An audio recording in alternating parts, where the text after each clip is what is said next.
প্রিয় দর্শক শ্রোতা বা বোনেরা, QM Quranic message YouTube channel থেকে আপনাদের সালাম জানাচ্ছি। সালামুন আলাইকুম। দেশে এবং প্রবাসে যে যেখানে আছেন, ভিডিও দেখছেন, আশা করি ভালো আছেন। আমন্ত্রণ জানাচ্ছি আজকের ভিডিও দেখার জন্য। আজ কথা বলছি মোল্লাদের প্রচারণা শুনে যেভাবে পথভ্রষ্ট হবেন। গুরুত্বপূর্ণ বিষয়। আমরা এই দুনিয়াতে আসি, পরীক্ষা দিচ্ছি।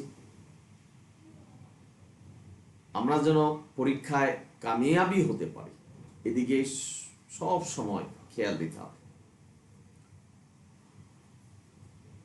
মোল্লাদের কথা শুনে যেন আমরা পথভ্রষ্ট না হই, সে বিষয়ে বিস্তারিত আলোচনা করছে। আশা করি ভিডিওটা না টেনে দেখবেন। আমি কোনো ব্যক্তি, গোষ্ঠী, সমাজকে হেয় প্রতিপন্ন করার জন্য এই কথা বলছি না, কারণ ইসলামে জোর নেই। কারো যদি মনোপুত হয় বিশ্বাস করবেন, কারো মনোপুত না হলে বিশ্বাস করবেন না। তবে গালাগালিস আমাকে করবেন, কোরআনকে নয়। এক নাম্বার, আপনারা শুনতে পাবেন এই প্রচলিত সমাজে যে নবী মুহাম্মদ কাউসারের মালিক হবে হাসরের দিন। এই কাউসার হলো এক পেয়ালা পানি। নবী যাকে খাওয়াবেন সে এই হাসরের দিন আর তৃষ্ণার্ত হবেন না। এই ধরনের বহু ওয়াজ আপনারা শুনে কান্নাকাটি করেছেন, কিন্তু এটা যে ডাহা মিথ্যা কথা এবং কোরআন বিরোধী কথা, এটা শোনেননি। যে কাউসার মোল্লারা বলছেন যেটা এক পেয়ালা পানি, সেই কাউসার শব্দের অর্থ হলো কোরআন। নবীকে কাউসারের মালিক বানাচ্ছেন, যে কোরআনের মালিক আল্লাহ নিজে। নবীকে যদি কাউসারের মালিক বানান তাহলে পথভ্রষ্ট হবেন, জাহান্নামে যেতে হবে। এই পৃথিবীর একটা বালিকণাও কারো মালিকানা নেই, সম্পূর্ণটা আল্লাহর মালিকানা। আল্লাহ সৃষ্টি করেছেন, উনি মালিক। ভাই বোনেরা, আপনারা যারা শুনছেন, আমাদের মোল্লারা প্রচার করছেন, আর আমরা এই নবীর কথা শুনি ফুফিয়ে ফুফিয়ে কাঁদছি। যে নবীর যদি সৃষ্টি না হতো, সালামুন আলা মুহাম্মদের যদি সৃষ্টি না হতো, তাহলে এই দুনিয়া সৃষ্টি হতো না। সম্পূর্ণ কোরআন বিরোধী, আল্লাহ বিরোধী এবং ধর্ম বিরোধী কথা। এবং নবীদেরকে যে পার্থক্য করলেন, এটা প্রমাণ করলেন। যেখানে আল্লাহ বলছেন লা নুফাররিকু বাইনা আহাদিম মির রাসূল। কত শত নবীর জন্ম হয়েছে সালামুন আলা মুহাম্মদের পূর্বে। আল্লাহ যেখানে বলেছেন কোন নবীকে পার্থক্য করা যাবে না। আর এই মাহফিলে মৌলানাদের কাছ থেকে শুনে আসবেন যে নবীর জন্ম না হলে দুনিয়া সৃষ্টি হতো না। ডাহা মিথ্যা কথা, কোরআন বিরোধী কথা, এবং পথভ্রষ্ট হবেন যদি এ কথা বিশ্বাস করেন।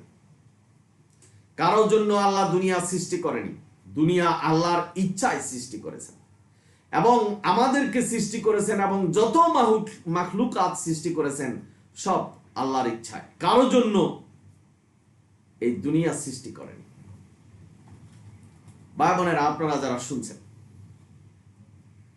সবচেয়ে জঘন্যতম কথা হলো আজকের সমাজে শুনবেন যে আরশে, আল্লাহর আরশে নাকি আল্লাহর নামের সাথে সালামুন আলা মুহাম্মদের নাম লেখা আছে, এবং এই নামের উসিলায় নাকি আদম ক্ষমা পেয়েছিলেন। অথচ কোরআনই সাক্ষী, এবং কোরআন বলেছে রাব্বানা যালামনা আনফুসানা ওয়া লাম তাগফির লানা ওয়া তারহামনা লানাকুনান্না মিনাল খাসিরিন। আল্লাহ কোরআনে বর্ণনা করেছেন যে এই দোয়া পাঠ করে আদম ক্ষমা পেয়েছিলেন। ডাহা মিথ্যা কথা বলছেন, এবং আমরা যারা এই কথাকে বিশ্বাস করে তারা ঈমান হারা হয়ে পথভ্রষ্ট হয়ে জাহান্নামে যেতে হবে, এটাই সত্য। ভাই বোনেরা, আপনারা যারা শুনছেন, নবীকে আজকে আমাদের মোল্লারা হুকুমদাতা বানাচ্ছেন, যেখানে আল্লাহ বলছেন তার হুকুমের সাথে কারো হুকুমের সাদৃশ্য নেই এবং আল্লাহই একমাত্র হুকুমদাতা, ইনি হুকুম দিবেন। আর যত মাহলুকাত আল্লাহ সৃষ্টি করেছেন, যত জিন মানুষকে সৃষ্টি করেছেন, তারা হুকুম শুনবেন। সালামুন আলা মুহাম্মদ মানুষ,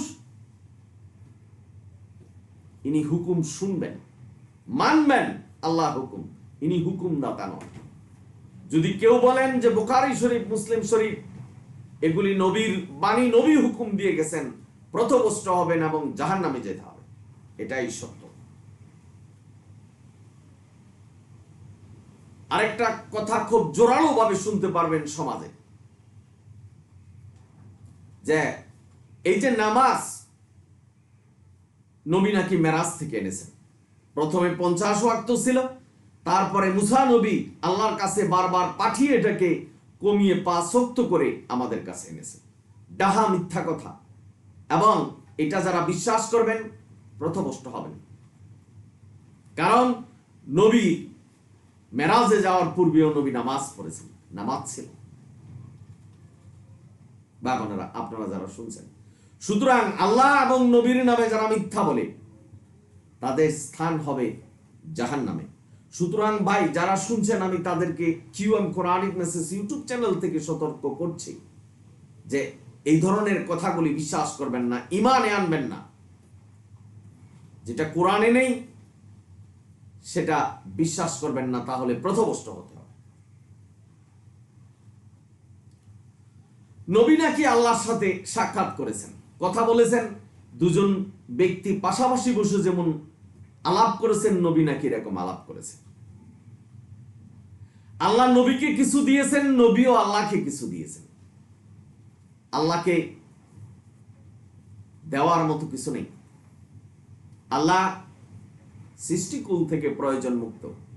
সুতরাং নবী আল্লাহর সৃষ্টি, আল্লাহ নবীকে, নবী আল্লাহকে কিছু দিতে পারবেন না। সম্পূর্ণটাই মিথ্যা বানোয়াট এবং আমাদেরকে প্রতারিত করছেন। ভাই বোনেরা, আপনারা যারা শুনছেন, এই কোরআন আমাদের নির্দেশনা, কোরআনে যা দিয়েছেন সেটাই আল্লাহ আমাদের জন্য দিয়েছেন এবং সালামুন আলা মুহাম্মদের জন্য দিয়েছেন। মুহাম্মদ পালন করেছেন এবং আমাদেরকে পালন করতে বলেছেন। এই কোরআনই আমাদের কাছে পাঠিয়েছেন রহমত, কল্যাণ এবং শান্তি করে। এই কোরআনের মধ্যে কোনো দুরূদ নেই, এই কোরআনের মধ্যে কোনো তাশাহুদ নেই। যেই মোল্লারা এখন প্রচার করছেন যে দুরুদে ইব্রাহিম নবীর উপর পাঠ করতে হবে, অথচ এটা মানুষের বানানো। বাবানরা, আপনারা যারা শুনছেন, সুতরাং এই জাতীয় কথা যদি বিশ্বাস করেন যেটা কোরআনে নেই, তাহলে পথভ্রষ্ট হতে হবে। দাজ্জাল আসবেন, ইমাম মেহেদী আসবেন, ঈসা নবী আবার দুনিয়াতে আসবেন, এই ধরনের কোনো নির্দেশনা কোরআন দেয়নি। অথচ এটার প্রতি ঈমান আনতে হবে আমাদের। এই ধরনের ওয়াজ নসিহত করে আমাদেরকে বিভ্রান্তি করছে এবং এটা বিশ্বাস করাচ্ছে। পথভ্রষ্ট হতে হবে ভাই। এবং আমাদের মোল্লারা বলছেন খুব জোরালো ভাবে যে নবীর সাফায়াত ছাড়া কেউ এই জান্নাতে যেতে পারবে না। কোরআনের কোন পাতায়, কোন আয়াতে আল্লাহ এই কথা বলছেন? অথচ আল্লাহ কোরআনে সূরা বাকারার 123 নম্বর আয়াতে বলছেন কারো সাফায়াত গ্রহণ করা হবে না। এমন কি কেউ আছে যে আল্লাহর হুকুম ছাড়া কেউ সাফায়াত করবে? সূরা বাকারার আয়াতুল কুরসি। আছে কি কেউ আল্লাহর উপরে কথা বলতে? আল্লাহ যাদেরকে হুকুম না দিবে, তো আল্লাহ যে কাউকে হুকুম দিবে এই নির্দেশনা আল্লাহ দেয়নি কোরআনে, যে আমি সালামুন আলা মুহাম্মদকে হুকুম দিব তোমাদেরকে সাফায়াত করার জন্য, এই নির্দেশনা দেয়নি। আল্লাহ এখানে বুঝাচ্ছেন যে আমি যদি কাউকে হুকুম দেই তাহলে সে বলতে পারবে, আর আমি হুকুম দিব না না দিব এটা তো আল্লাহ প্রকাশ করেন। সুতরাং আল্লাহর বিচারে আল্লাহর সমকক্ষ সমতুল্য কেউ নেই যে আল্লাহর পাশে বসে বিচার করবে। কারণ বিচার হবে আপনার গোপনীয় বিষয়, আপনার আত্মার, আপনার মনের, আপনার কল্পনার, সেগুলি আল্লাহ জানে, সালামুন আলা মুহাম্মদ জানে না। সুতরাং আল্লাহর পাশে বসে বিচার করা বা কারোর সম্পর্কে শাফায়াত করার ক্ষমতা নবী রাসূলদের নেই। যারা বিশ্বাস করবেন পথভ্রষ্ট হবেন। নবীর নামে দুরূদ না পড়ে আল্লাহর কাছে যদি দোয়া করেন তাহলে সেই দোয়া কবুল হবে না। আমাদের মোল্লাদের দ্বারা শুনবেন, অহরহ ওয়াজ নসিহত করছে।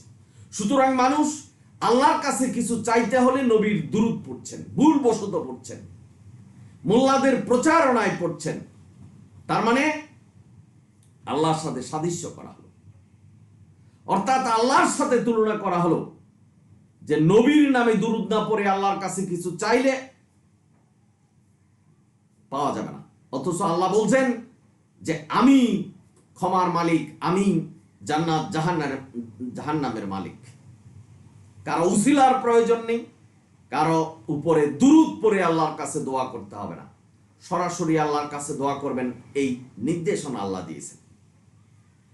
নামাজে দাঁড়িয়ে যান, আপনি বিপদে পড়ছেন, আল্লাহর কাছে বলুন, আল্লাহ ক্ষমা করবে। এই জাতীয় অসংখ্য কথা বলে মানুষকে বিভ্রান্তি করছেন এবং আল্লাহর পথ থেকে দূরে সরাচ্ছেন। ভাই বোনেরা, আপনারা যারা শুনছেন, আরেকটা বিষয় আপনারা দেখতে পারবেন, মসজিদে দোয়া করছে মোল্লারা, যে দোয়াটা করছে ওরা বলছে যে এই দোয়া লক্ষ গুণ বাড়িয়ে নবীর রওজায় পৌঁছে দাও। তার মানে নবীর রওজায় পৌঁছে দিলে নবী ওখান থেকে আল্লাহর কাছে পৌঁছাবে। এই যে মিডিয়া, এই নির্দেশনা আল্লাহ দেয়নি। যদি বিশ্বাস করেন যে আপনার দোয়া নবীর কবরে যাবে, কবর থেকে নবী আল্লাহর কাছে পাঠাবে, তাহলে পথভ্রষ্ট হবে। নবী কোনো ক্ষমার মালিক নয়, নবী প্রতিপালক নয়, নবী হুকুমদাতা নয়, নবী কাউকে ক্ষমা করতে পারবেন না। আপনি যদি একবার বলেন যে হে নবী তুমি আমাকে ক্ষমা করে দাও, আপনি পথভ্রষ্ট হবেন। আর মানুষ বলছে নবীর নামে দুরূদ পড়তে হবে, তারপরে আল্লাহর কাছে দোয়া করতে হবে, না হলে কবুল হবে না। নবীকে আল্লাহ অনুসরণ করতে বলছেন। এই অনুসরণ কি? অনুসরণ হলো কোরআন মানা। যদি আপনি পুঙ্খানুপুঙ্খানুভাবে কোরআন অনুসরণ করেন তাহলে নবীকে মানা হবে। কারণ নবী একথাই বলেছেন যে কোরআন অনুসরণ করো, তাহলে আমার অনুসরণ করা হবে, কারণ আমি কোরআন অনুসরণ করি, আল্লাহর আনুগত্য করি। তোমরা যদি কোরআন অনুসরণ করো তাহলে আমার অনুসরণ হবে এবং আল্লাহর আনুগত্য করা হবে।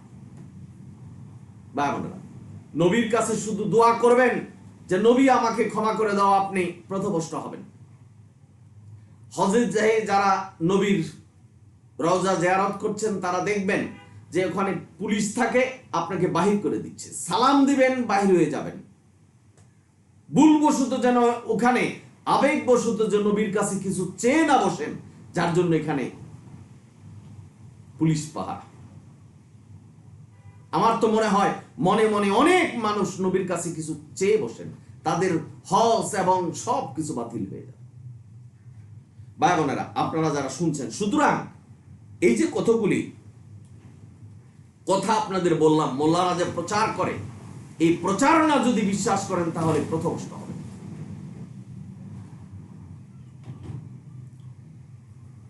বিশেষ কতগুলি দিনে শবে বরাত আসলে দেখবেন ওয়াজ করবে মাওলানারা যে আল্লাহ এই বিশেষ দিনে সপ্তম আকাশ ছেড়ে প্রথম আসমানে নেমে আসে।